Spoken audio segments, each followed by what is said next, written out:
뭐 우리나라가 쉽게 이길 수 있는 팀은 단 한 팀도 없습니다만 그래도 뭐 언론에도 많이 나왔듯이 해볼 만한 팀끼리 지금 들어온 것 같습니다. 네.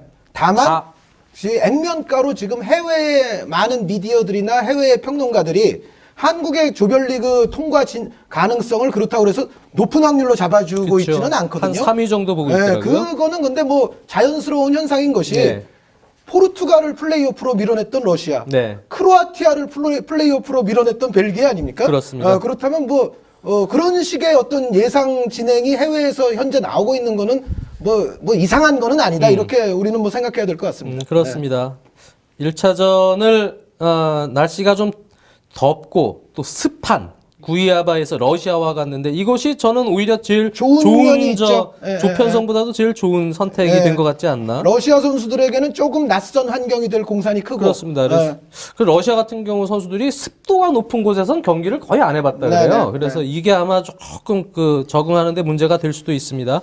어쨌든 우리나라조가 이렇게 편성이 된 상황에서 알제리를 이제 많은 팬들이 재물 1승 재물. 저기는 우리나라보다 약해. 뭐 이렇게 평가를 하시는 분들도 있는데 물론 그럴 수도 있겠습니다만 결과론적으로는 하지만 제가 볼 때는 뭐 거의 비슷한 전력이라고 저는 생각이 들거든요. 객관적 전력으로만 본다면. 그리고 이제 월드컵 본선에서 사실 재물이라는 1승 재물이라는 표현은 조금 전 적절치는 않다고 생각이 되고 필승해야 되는 상대. 뭐 이 정도죠. 그렇죠. 그러니까 우리 입장에서는 어쨌든 알제리는 반드시 잡아야 되는 건 맞습니다. 그래서 알제리에 대해서 오늘 제가 알제리 경기들을 못 봤다가 이 한 원투펀치를 앞두고 두 경기를 지금 보고 왔습니다. 그리고 주축 선수들에 대한 어떤 전체적인 성향도 조금 보고 왔는데 막상 또 보고 왔더니 생각보다 만만치가 않습니다. 만만치 않아요. 그렇습니다. 최근 이제 몇 년 동안 알제리 대표팀의 이제 변화상도 좀 사실은 좀 지켜본 면이 약간 있습니다만 이 알제리가 사실은 그러니까 남아공 월드컵 때 뭐 장지현 의원님도 중계를 하셨겠죠. 알제리 경기 중계했었죠. 그리고 올 초에 아프리칸 네이션스컵도 있었습니다. 그런데 이제 이 알제리가 한마디로 남아공 월드컵 때의 일부 멤버들이 이제 아프리칸 네이션스컵에서는 또 달라졌어요. 그래서 약간 세대 교체가 됐고 지금 요즘 중용되고 아마도 6개월 후에 더 중용될 것처럼 보이는 멤버 구성은 올 초에 있었던 네이션스컵과도 좀 다릅니다. 그렇습니다. 3월에 이제 막 들어온 세대들입니다. 전반적으로 이제 올 한 중반을 넘어서고 또 부르키나파소와의 결정적인 두 차례 마치 이제 아프리카에서는 플레이오프나 마찬가지 아닙니까? 그런 상황을 거치면서 점점 이제 잠재성을 갖고 있는 선수들이 더 이제 수면 위로 올라오는 그러한 지금 와중에 있는 알제리다 이렇게 보시면 될 것 같습니다. 그렇습니다. 그래서 간단하게 현황을 한번 말씀을 드리면요. 우리가 잘 아시다시피 알제리는 대부분의 선수들이 프랑스에서 축구를 배워서 알제리 대표팀을 선택하는 경우가 많습니다. 그러니까 즉 다시 말하면 프랑스에서 태어난 알제리 이민 2세 혹은 3세가 되겠죠. 그래서 우리가 잘 아는 뭐 지네딘 지단, 나스리, 벤제마 이런 선수들이 이제 다 알제리 대표팀도 선택을 할 수 있었는데 프랑스 대표팀을 선택한 사례가 되겠고요. 지난 대회 때부터 최근까지의 주축 선수들 중에서 어느 정도 세대 교체가 일단은 됐습니다. 그래서 우리가 많이 들어본 이름일 거예요. 지안이라는 선수가 있었고 카림 지안이 선수, 카림 지안이, 벨하지, 이러한 선수들이 벨하지 선수는 이정수의 선수의 알사드 팀 동료이기 때문에 또 아시아 챔피언스리그를 통해서도 보셨을 텐데 그러한 선수들, 주축 선수들이 물러나고요. 그리고 새롭게 한 의원님께서 아까 말씀해 주셨던 멤버들 같은 경우를 보면 올해 3월에 이 동시에 대표팀에 새롭게 들어온 어린 선수들이 있어요.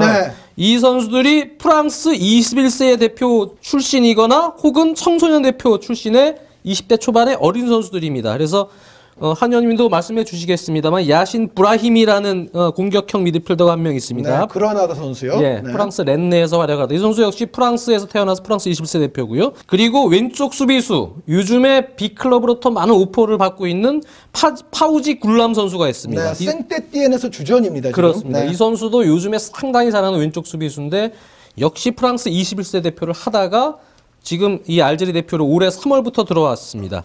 그리고 세리아를 보시는 분들이라면 요즘에 또 잘 알고 있는 인터밀란의 타이데르 선수. 이 선수도 역시 프랑스에서 태어나서 지금 인터밀란에서 활약을 하고 있고요.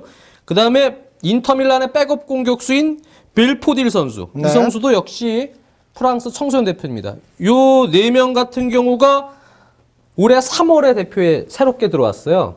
그 중에서 브라이미와 파우지 굴람. 이 선수는 바로 지금 베스트 11을 꿰찼습니다. 네.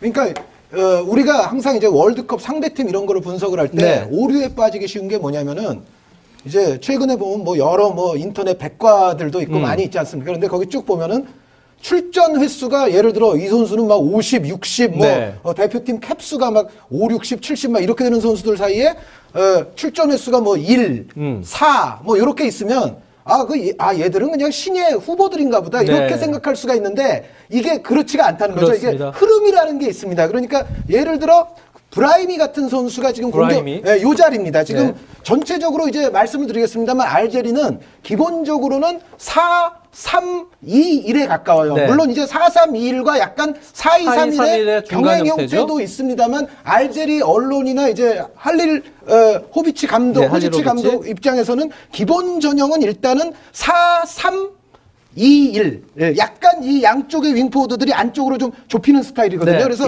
우리가 소위 과거부터 얘기하는 좀 크리스마스 트리 전형과 약간 비슷한 그러한 전형을 활용하는 것이 알제리인데 지금 말씀드렸던 이제 브라이미 같은 선수가 어떻게 보면 아프리칸 네이션스컵 때까지만 해도 카디르라든가 카디르 선수라고 또 프랑스 리그에서 뛰고 있는 공격 경우들도 있지 않습니까? 그리고 부데부스라는 선수가 또 과거에 있었거든요. 과거에 있던 대표팀 선수죠. 카디르라든가 부데부스 선수가 사실은 올 초에 네이션스컵 때까지만 해도 어느 정도 중용이 됐었어요. 그런데 그 선수들이 지금은 아예 안 뽑히는 건 아니지만 뽑히더라도 벤치입니다. 그러면서 이제 브라이미 같은 선수가 들어왔고 이 왼쪽 자리가 기본적으로 여기에 이제 대표 출장수 많은 경력을 갖고 있는 선수는 메스바라는 선수가 있습니다. 지금 뭐 이탈리아 파르마에 있는데 지금 장지현 의원님 말씀대로 이 센테티엔의 굴람이라는 신예 선수와 지금 메스바 선수를 현재 놓고 딱 비교하면 지금은 굴람 선수가 완전히 이겼습니다. 그러니까 올 시즌의 폼 자체가 굴람 선수가 매우 좋은데다가 상대적으로 메스바 선수는 파르마에서 지금 기회도 잘 얻고 있지 못한 상황이거든요. 그래서